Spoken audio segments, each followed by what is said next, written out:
जगदीश तुमे दशरथ घरे जन्म नहीं जुग जुग पाई मर्यादा प्रतिष्ठा करी मर्यादा पुरुषोत्तम श्रीराम बोलाइल सागर रे सेतु बांधी दश मुंडधारी रावण को बध करी तार दश मुंड को इंद्र अग्नि जम नैऋत वरुण पवन कुबेर ईशान ब्रह्मा और अनंत रूपी दश दिगपाल को रमणीय बलि रूपे अर्पण करिछ। दशावतार मध्यरु तुमर यह सप्तम अवतार। हे जगन्नाथ तुमर से ही श्रीराम रूपर जय।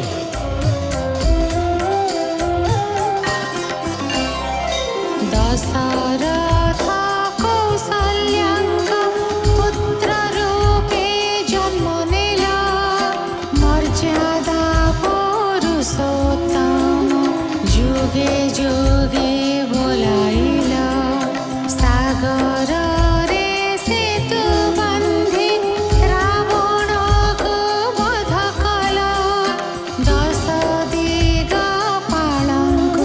ता दश मुंड समर्पिला।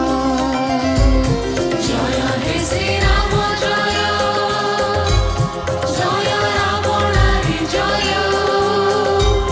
जय जगदीश हरे जय जगन्नाथ हरे।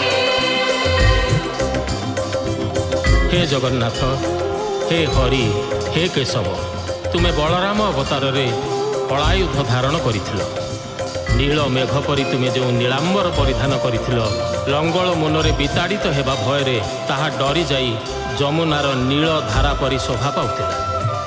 दशावतार मध्यरु तुमर यह अष्टम अवतार। हे प्रभु तुमर से ही बलराम रूपर जय हो।